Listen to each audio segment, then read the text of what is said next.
Hey folks, good to have you with me. In this lesson, we're going to walk through a high level overview of Agile. I want to make sure that you've got the foundational knowledge of what Agile is because it can definitely help out if you're going to work with DevOps or work with tools like Azure DevOps and GitHub. Because more often than not, you're going to find that when you work with DevOps, you actually work with a range of Agile practices as well. So within this lesson, what we're going to do is start by taking a look at the challenges that Agile is helping us to overcome. We'll then talk about the core values and a little bit of history about where Agile came from and why it was invented. And finally, we're going to walk through a scenario to help actually see what Agile could look like in practice.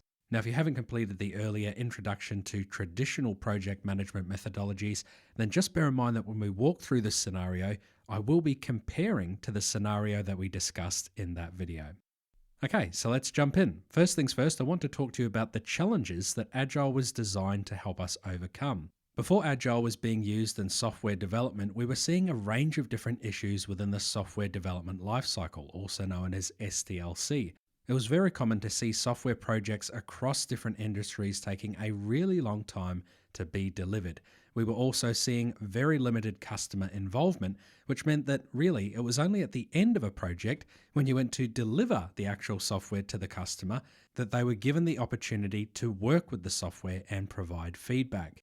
And all of that often stemmed from the fact that we were designing all of the software up front. You would go through the requirements analysis phase, the design phase, and a lot of time was being spent in defining the scope of the project and then actually designing a solution that could meet those needs. Now, on one hand, that was really important because we did need to spend some time to make sure we understood all of the requirements of the customer. But the reality was we were never going to get 100% of all of the customer needs written down in the contract. And as a result, there was often disagreement over the scope of the project itself. So customers would often come back to the software development team and say, hey, this doesn't meet our requirements. We thought that it should do X, Y, and Z. And then there would be arguments about, well, no, that's not what the contract says. And of course, even if you were right and that wasn't what the contract said, the customer was going to be unhappy.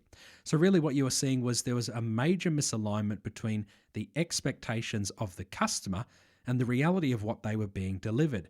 And partly that was because there was very limited transparency around, what was actually happening. We would have the requirements phase. We would talk to the customer about the contract, and then we might even talk to the customer about the design, but it was all very technical information, often verbose and written in really lengthy contracts and documents that customers might just not understand. And that was it. It was often upfront that we did all of that communication and provided some transparency, and then you could have months and months on end of development where the customers might not actually see much in the way of progress. So these are common types of issues that we might face when we were working with project management methodologies like waterfall. So what actually happened was a range of different alternatives were designed over time.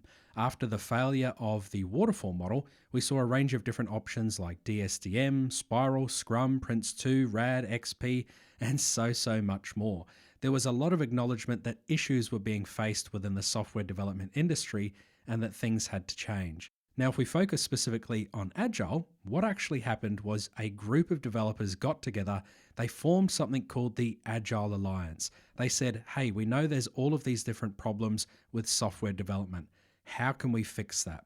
Now, the Agile Alliance got together, looked at all of the issues, and actually went about defining something called the core values. They said, these are the types of things that we want to do better when we are developing software. Now, from those core values came something called the Agile Manifesto. What you're going to see when you work with Agile is it's really often referred to as a mindset, because this is really what Agile is. It's values. It's a list of things that we're saying, this is how we want to improve. It's not some hard-coded set of rules that goes and stipulates exactly how you have to perform your projects.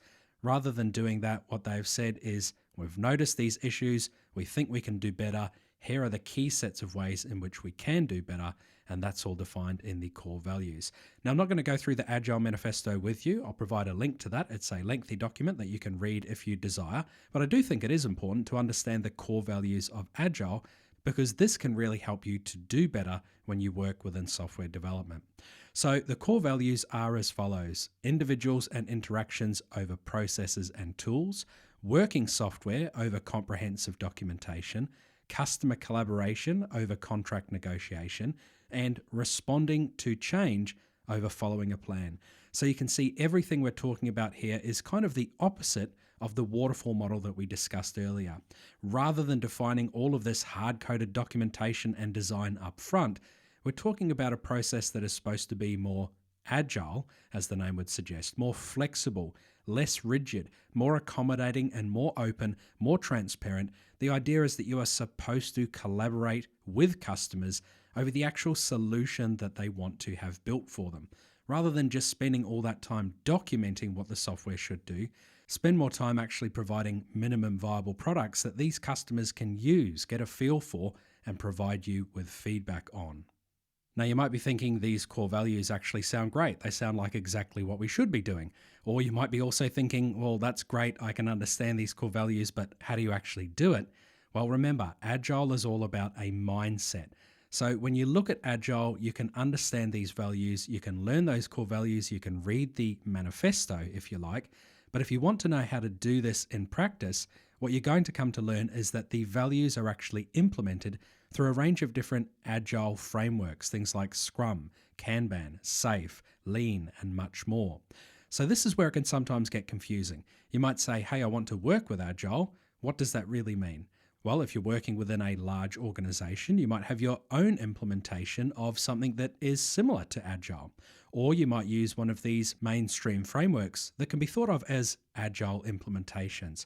Whichever way you do this, you're commonly going to see a range of different practices, things like capturing the feature requests of our users through user stories, visualizing all the different types of workloads that we need to collaborate on through things like boards, making sure that we're not spending months and months on end before talking to the customer through things like time-boxed work activities, often referred to as sprints if you're working with Scrum. And a really important part is to make sure that you've got this continual loop of feedback. You're always getting feedback from the customer, you're always getting monitoring data from systems, and that you're constantly learning from what you are doing and hopefully improving as well. Now, I can appreciate if you are sitting there and thinking, hey, this is a lot of theory. What does it really mean? Well, let's take a look at how we used to do things with Waterfall. Really quickly, we know that with Waterfall, we had this linear process where you followed one step before you moved on to the next step. Well, with Agile, what we're going to do is something a bit different. Okay, we're going to plan, design, implement, test, and then review before moving back into the planning phase again. Now, you might look at this and think, isn't this just exactly the same sort of thing put into a circle? And you'd kind of be correct, because it's hard to understand this unless you look at the bigger picture. If you go ahead and look at the waterfall being used on a software project over a longer period of time, it looks exactly like what we would expect. We follow one step before moving to the next. So what does it look like if we use an agile methodology? Well, if we look at the same sort of time frame, it's going to look like this. You are going to go through one iteration of plan, design, implement, test, and review. And then you can actually get some feedback from the customer. Maybe you could change your design a little bit, and you can move on to your second iteration where you're going to go through the plan, design, implement, test, and review phases again. Once more, you can integrate some feedback, whether that's from your team, the customer, monitoring data, whatever it might be, and you can revise your plan as needed so that you can go on to another iteration, all hopefully working towards a happy customer. The idea is that rather than following the waterfall process of spending all of this time documenting features and requests up front, you are going to perform smaller, perhaps 4-week-long iterations of work, and then you're going to get some feedback from the customer. So commonly what you're going to see in practice is that you build up a basic mock version of the software. You provide access to that for your users, okay, and you keep iterating on it until they've got the full functionality and they are involved the whole way along. Now, to help understand that a little bit further, let's walk through the same scenario that we did earlier on within this course. We're going to take a look at AussieMart and the creation of some additional functionality within the web store. So we could say right now we've got the production capabilities of just a basic product catalog. But once again, what we want to do is add some shopping capabilities, and you've been tasked with performing that as the lead developer. So rather than going and spending a whole heap of time building up a design months on end before you come back to the customer, instead of that, you're going to put together a concise document that says, this is the project vision. These are the key requirements that you have outlined. Hopefully then the VP is going to sign off on that and you can start work straight away. So we're going to start work by performing a sprint or iteration or cycle, depending on the methodology that you use. They sometimes go by different names. But once again, what we're talking about here is a really short time-boxed set of tasks that you are going to complete probably within 4 weeks. So let's say, for example, it's January. The development team is going to work on some of the key capabilities. They're going to set up a very basic mock version of the requested functionality. Once that month is up and the sprint comes to a close, you can actually take that mock application and you can provide access to your users. Okay, and that means that those users can provide feedback much, much more early within the process. You can take that feedback on board. You can go into Sprint 2, perform additional development tasks, work on whatever is now the priority, and then hopefully bring back some improvements to the customer that they can take a look at and provide you with additional feedback once again. Now, unlike the waterfall methodology, where you might not be able to accommodate any changes, the Agile methodology is all built around customer feedback, incorporating changes early, and providing much more flexibility than the hard-coded documented scope of works. So if the VP of marketing comes along with a really outrageous claim and says, hey, we need ratings, and maybe the users say there are some issues, the whole point here is that it's much more easy to incorporate that into the design, because that's exactly how this process works. So you can go and adjust the design as needed, continue all of the development work, and hopefully once everything is complete, you're going to have met the requirements of your users, you're going to deliver a project that is on time and on budget, and you're going to have happy users, and the development team's probably quite happy as well. This is what we are talking about with Agile. It's not so much magic, it's just about improving the processes that were very rigid that were used in the past with something that is much more flexible, much more accommodating for our customers, and much more focused on providing working software than it is on having hard-coded documented designs and requirements. So everybody, that's just a really high-level introduction to Agile. I hope it helps, and I'll see you again in the next video.